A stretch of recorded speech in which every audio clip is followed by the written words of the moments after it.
Magandang araw o gabi o anumang oras na mabasa mo itong kwentong ipapadala ko sa iyo, Sir Caspar. Tawagin mo na lamang ako sa pangalang Daumeng. Nakatira sa isang bayan sa lalawigan ng Abuyog Leyte.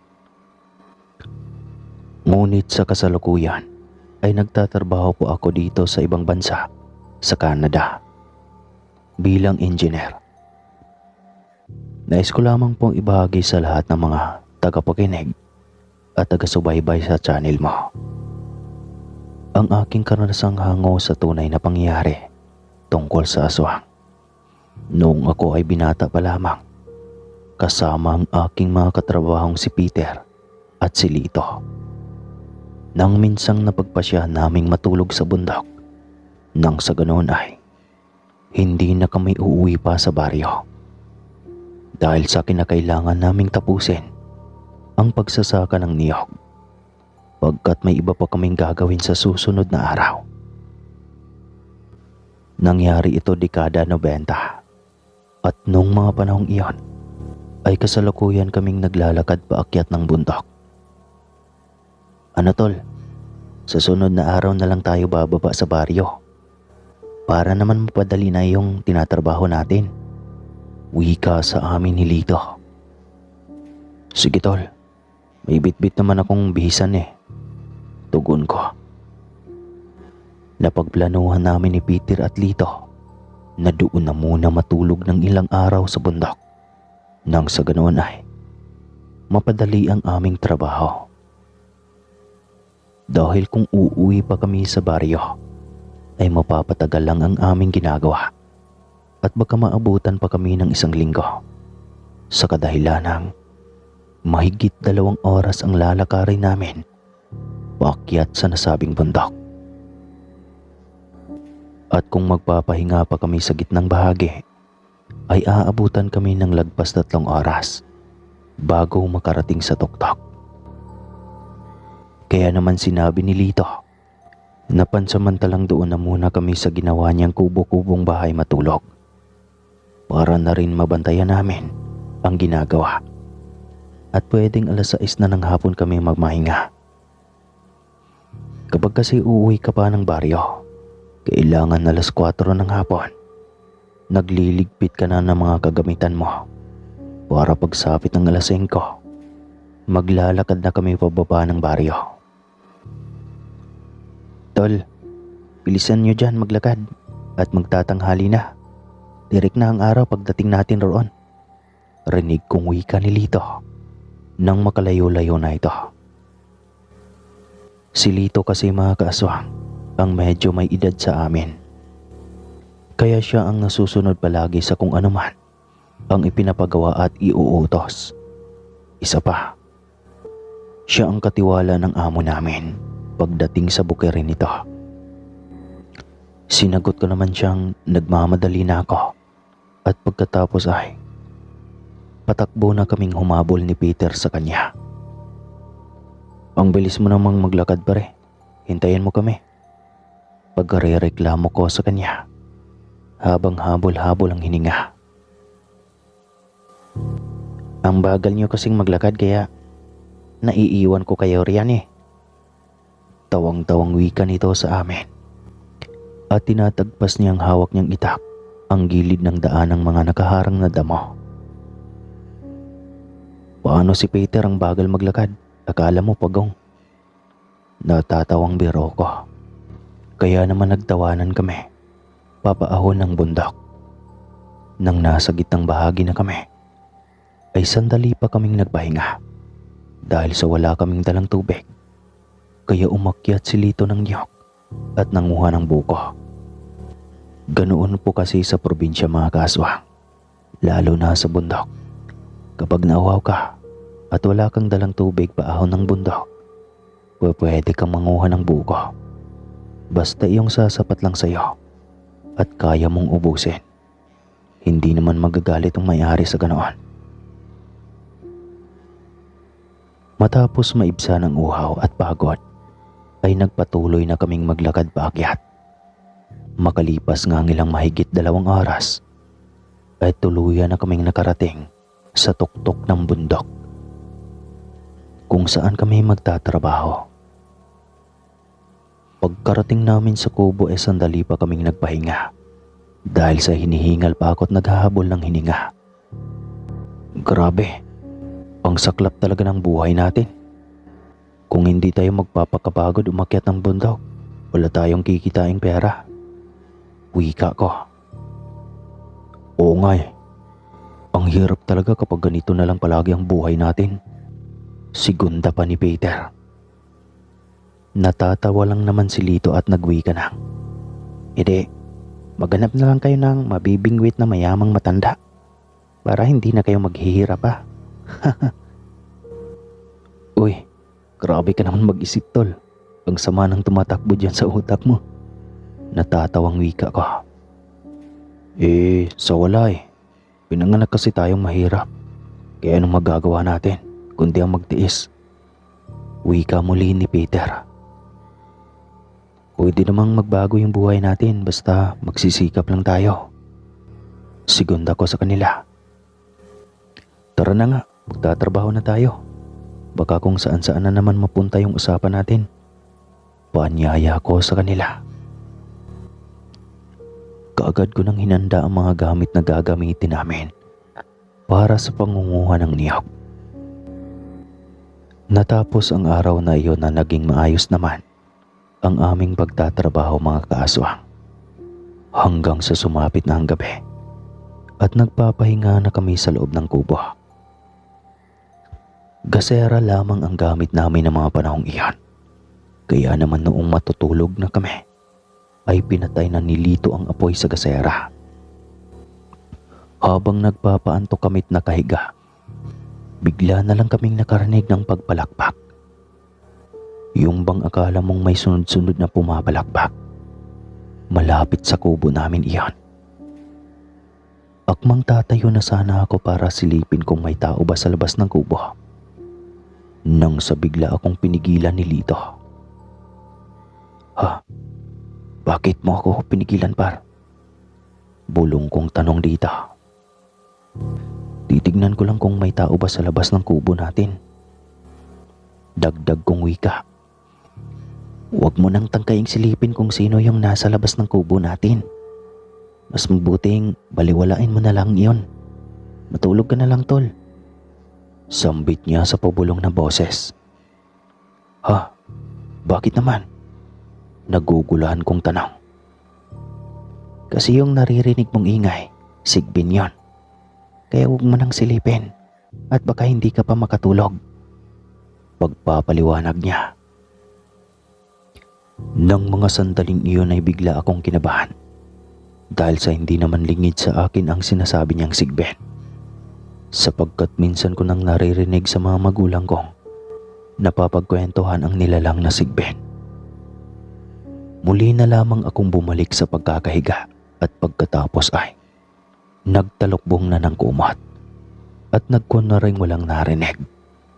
Hanggang sa hindi ko na namalayang nakatulog na pala ako. Kinabukasan, matapos naming magsaka ng niyog, ay agaran na naming hinakot iyon sa tapahan.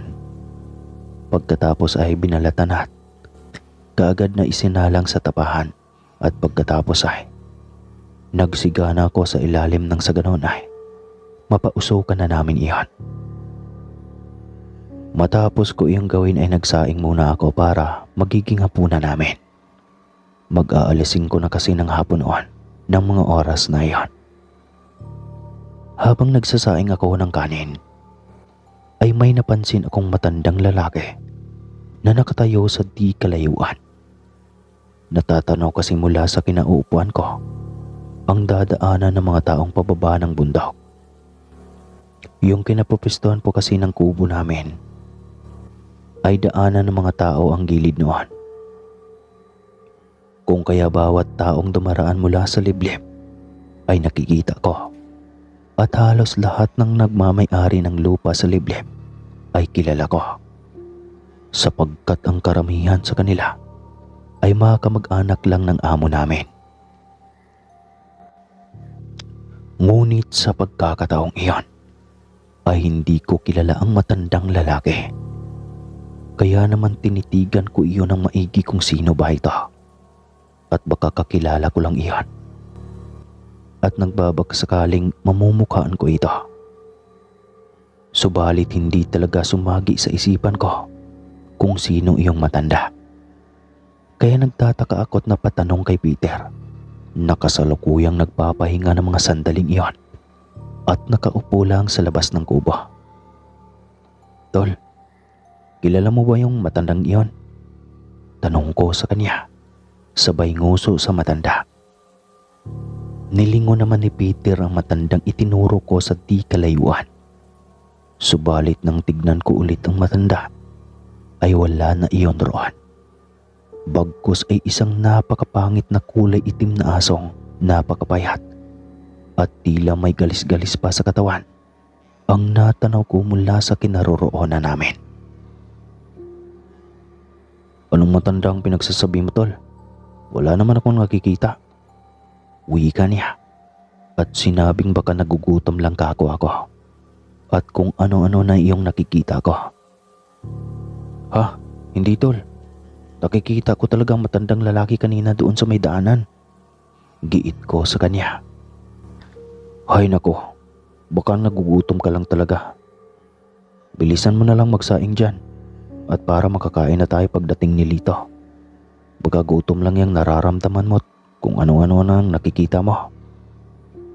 Sambit niyang muli sa akin, tsaka ibinalik na ang kanyang atensyon sa kung ano man ang ginagawa niya. Bahagya ko pang kinusot-kusot ang aking mga mata dahil sa baka nga namamalikmata lang ako at hindi naman talaga matanda ang naroon at nakatayo sa daanan, kundi isang asong kulay itim. Baka nga gutom lang ako kung ano-ano nang nakikita ko. Bulong ko sa sarili. Matapos kong magsaing ay lumabas muna ako ng kubo at sandaling binaybay ang daanang kinatatayuan kanina ng matandang natanaw ko. Natanaw ko pa ang asong itim na nakatingin lang sa gawi ko at hindi umaalis sa kinatatayuan. Kahit na alam naman itong may paparating na tao. Nang malapit na ako, ay narinig kong umangil ito sa akin. Habang nakanga ang bungangat, tumutulo ang malalapot nitong mga laway sa lupa. "Uy, hindi kita inaano dyan ha. Huwag mo kong kagatin." Wika ko pa sa aso. Minsan ganoon po kasi tayo kapag may asong nakaharang. Pinagsasabihan natin iyon para hindi tayo kagatin. Ngunit sa pagkakataong iyon, ay hindi man lang kumibo ang aso nung binugaw ko iyon para umalis. Nakaharang kasi iyon sa daraanan ko dahil sa hinahanap ko nga ang matandang lalaki para makasigurado akong hindi nga ako namamalikmata. "Ano ba namang aso to? Nasaan ba kasi ang may-ari nito? Hindi man lang itinali itong alaga niya. Baka mamaya makakakagat pa. Madidisgrasya pa ako nito Reklamo ko at binugaw ulit ang aso. Ngunit kahit anong pilit kong paalisin ang aso ay hindi man lang iyon natinag. Sa halip ay mas lalong lumapit pa ito sa akin. At ang ikinagulat ko pa'y bigla na lamang dinilaan ito ang sugat ko sa binting may kaunting bahid ng dugo. Nasugatan kasi iyon nang mawalan ako ng balanse at natumba. Kaya tumama iyon sa nakausling kahoy. "Ay, anak ng putya naman Bulalas ko. At kamuntikan ko ng sipain ang aso. Dahil sa pilit nitong dinidilaan ng dugong nasa binti ko. Kahit anong iwas ko ay hindi talaga umaalis ang aso at panay buntot sa akin. At pilit na dinidilaan ang binti ko. Kaya ang ginawa ko na lang ay patakbo na akong bumalik sa kubo. Bahagya pa ngang nagulat si Peter na makita nitong hinahabol ako ng asong galisin. Kaya naman ang ginawa niya ay sinalubong niya ako at pumulot ng patay na kahoy. Pagkatapos ay pinaghahampas na ang aso. Lintik kang pangit na aso ka. Nasaan ba ang amo mo at pinabayaan kang magpagala-gala rito? Nang gigigil na wika ni Peter at walang tigil sa paghampas sa aso hanggat hindi ito kumaripas ng takbo papalayo. Kaagad na akong pumasok sa loob ng kubo at kinuha ang tubig na nasa galon. Pagkatapos ay mariing hinugasan ang sugat na dinidilaan ng aso. Nagtataka talaga ako kasi sa buong buhay ko kapag umaakyat ng bundok. Kadalasan kasi sa may mga bitbit na asong umaakyat ng bundok ay may mga tali iyon. O di kaya naman ay kung nakawala man at hindi nakatali ang aso, nakasunod naman ang amo nito. Nang sa ganoon ay hindi makakakagat ang alaga nito. Kung sakaling mang may makakasalubong na taong hindi kilala ng aso at tinatahulan. Tol, sa tingin mo, anong klaseng aso kaya yon? Grabe, akala mo gutom na gutom. Tanong ko kay Peter habang ginagamot ng dahon ng bayabas ang sugat ko. Kinukusot ko sa kamay ko ang mga dahon ng bayabas. Tapos ay pinipiga sa sugat ang katas nito. Nang sa ganoon ang katas noon ay mapupunta sa loob ng sugat at malilinisan noon ang mga bakteryang kumapit. Sinabi naman ni Peter na baka ligaw ng aso lang umanaw iyon at baka hinahanap na iyon ng amo noon. Kaya wag ko na lang isipin ang pangit na asong iyon. Matapos kong gamutin ang sugat ay saka pa lamang ang pagdating ni Lito. May bit-bit itong gulay. Kaya naman agaran ko na iyong kinuha at niluto para may uulamin kami sa hapunan. Ako kasi ang nakatukang magluto ng hapong iyon. Sa kadahilan ng kinabukasan naman ay si Peter naman ang magluluto.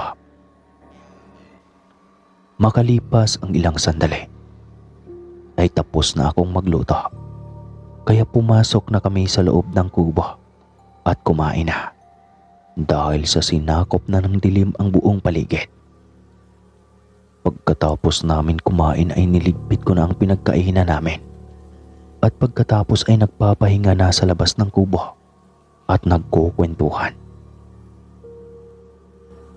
Nakakatakot naman dito kapag gabi na, tol. Sobrang napakatahimik ng buong paligid. Wika ako sa kanila. Oo nga eh. Parang gusto ko tuloy bumaba ng baryo bukas ng hapon. Sigunda naman ni Peter. Tsagain nyo na lang mga tol. Malapit na naman tayo matapos dito sa trabaho natin eh. Wika ng kaibigan naming si Lito. Sandali akong tumayo at nag-init ng tubig. Para naman habang nagkukwentuhan kami, ay nagkakape kami. Matapos kong makapag-init ng tubig ay nagtimpla na ako ng kape at bumalik na sa pinagtambayan namin sa labas ng kubo. Makalipas ang ilang sandali habang nagkukwentuhan kaming tatlo, bigla na lamang akong nagulat ng may malakas na kalabog ang bumagsak sa lupa sa di kalayuan sa likuran ng kubo at para ba iyong isang bugkos ng niyog na nalaglag. Ganoon na ganoon po ang narinig ko mga kaaswang. Tol, ano yon? Di ba naubos na natin kunin ang mga bunga ng niyog na pwedeng benta? Maang tanong ko sa mga ito. Pinatahimik naman ako ni Lito at nagwi ka na. Tara, pasok tayo sa loob ng kubo. Mas ligtas roon kaysa dito sa labas. Wika nito. Kaagad naman kaming tumayo at nagmadali nang pumasok sa loob ng kubo. Habang si Lito naman ay nasa likod lang ng pintuan na nakasara at nakita kong nakasilip lang ito sa maliit na sewang. Kunin niyo ang itak niyo at itabi niyo lang yan. Mukhang may bisita tayo ngayon. Bulong nito sa amin. Pagkatapos ay pinatay na ang gasera.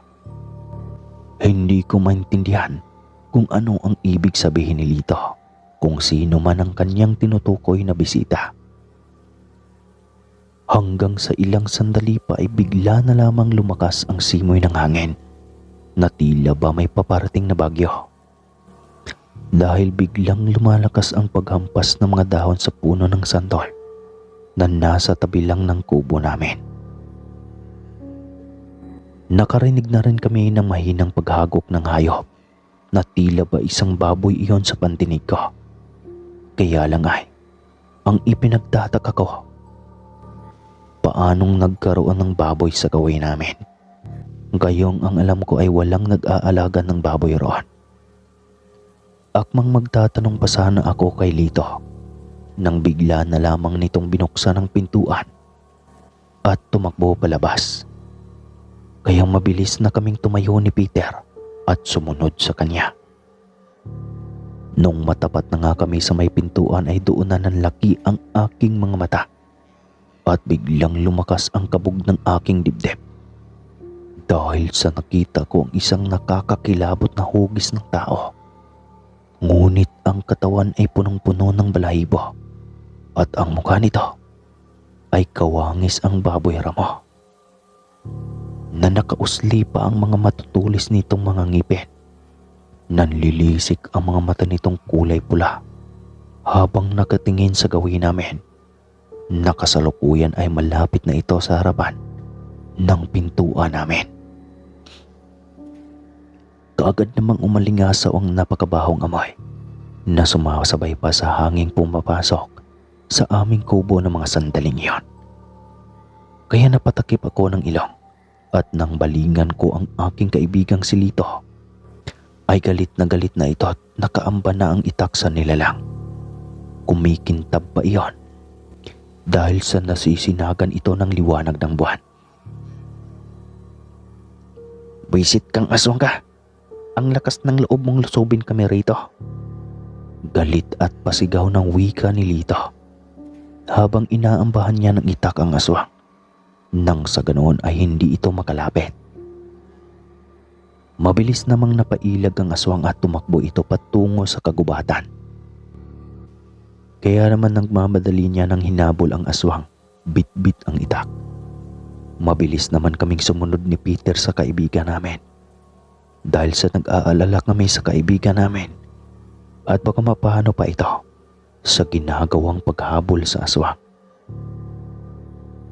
Mabilis na kaming humabol at sinuong ang kagubatan habang bit-bit ang itak at sinundan namin siya kung saan gawiman siya pumasok sa talahibaan.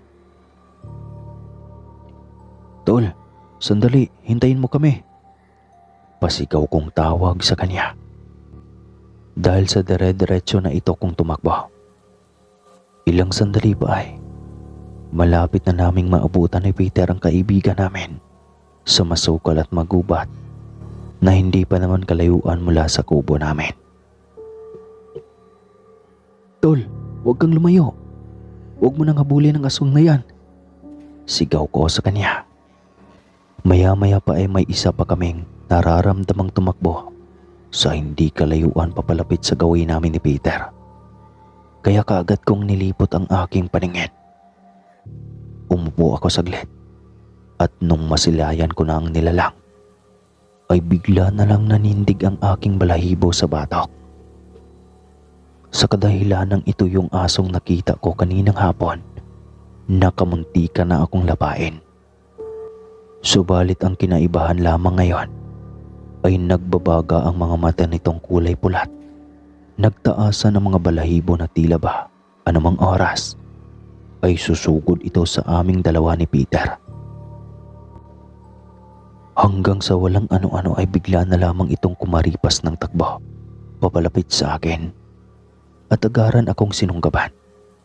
Mabuti na lamang at mabilis na lumapit sa akin si Peter at walang ano-ano ay kaagad niyang sinaksak ng hawak niyang itak ang nakakahilakbot na aso.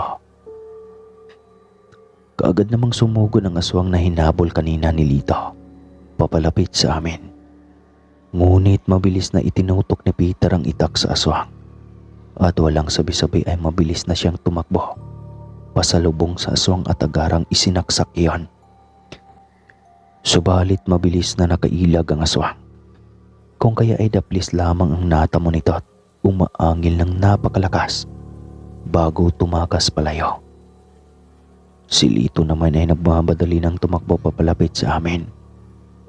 At nakita ko pang wasak at gutay-gutay na ang kasuotan nito. Nang tuluyan ang makalapit at may mga kalmot rin ito sa braso at muka. Dahil sa ayon dito, ay nagpambuno umano silang dalawa ng aswang noong maabutan niya iyon. Nung tignan ko naman ang asong sinaksak ni Peter, ay wala na iyon sa kinababagsakan at tanging likidong kulay pula na lamang ang naroroon. Sandali ko pang inilibot ang aking paningin at hinanap kung nasaan na ang asong iyon. Pero hindi ko talaga mahagilap. Maging ang aswang ay bigla na rin itong naglaho. Matapos ang pangyayaring sagupaan, ay kaagad na kaming bumalik nila Lito at Peter sa kubo. Nasipat ko pang nangangatog ang buong katawan ni Peter at halatang hindi napigilan ang nerbiyos nito. Nang makapasok na kami sa loob ng kubo at ginagamot na namin ang mga natamong kalmot ng kaibigan naming si Lito, ay tsaka pa lamang isinalaysay nito ang lahat. Aniya pa, kaninang hapon pa umano niya nararamdamang may umaaligid-aligid sa amin.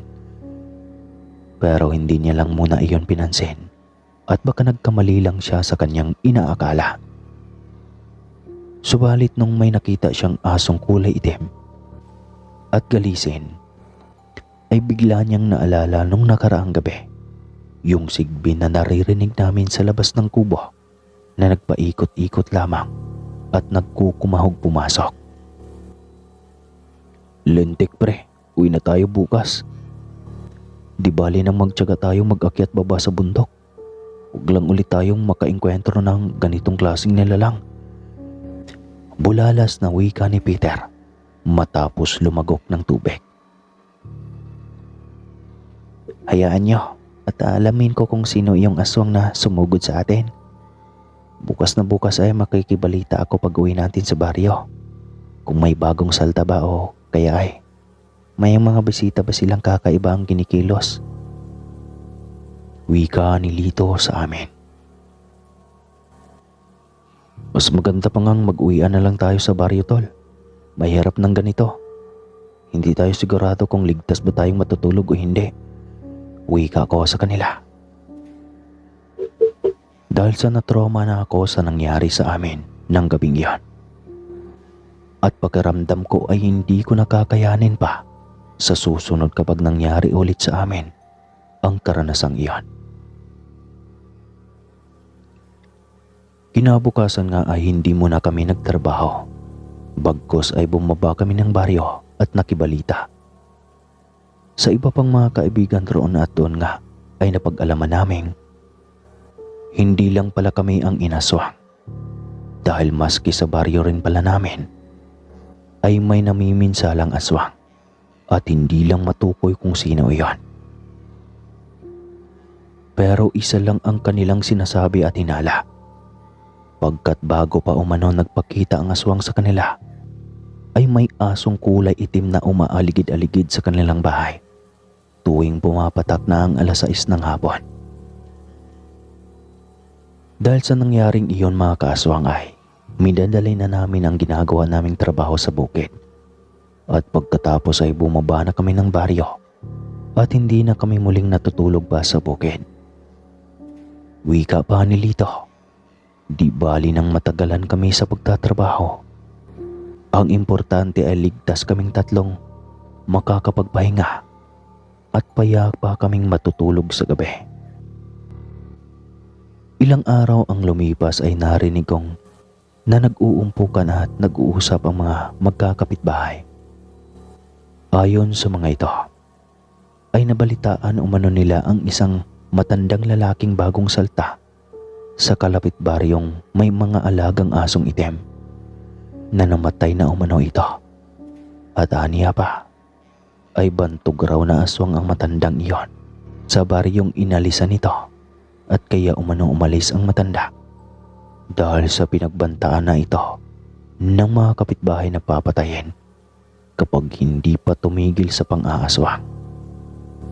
Magmula nga raw nang naninirahan na ang matandang iyon sa kabilang baryo, ay gabi-gabi na raw may nakakarinig ng huni ng aswang at alulong ng aso ang mga taga-baryo, kung kaya pinangingilagan na nila ang matanda.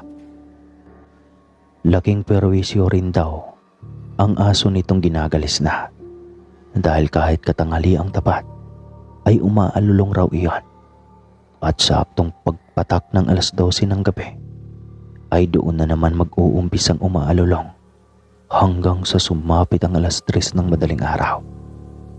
Kaya galit na galit ang mga kapitbahay ng matanda. Pero simula nang mamatay ang matandang iyon ay wala na kaming napabalitaan pang may gumagalang aswang sa bukid namin. At hindi na rin namin nakikita ang alaga nitong asong itim na sa pagkawari ng mga tao ay namatay rin iyon kasabay ng pagkamatay ng matandang bantog na aswang. Sa ngayon po ay nasa Canada na ako. Nagsimula akong trabaho dito nung nagkapamilya na ako. Hanggang dito na lang po ang aking kwento, mga kaaswang. Maraming salamat po sa inyo.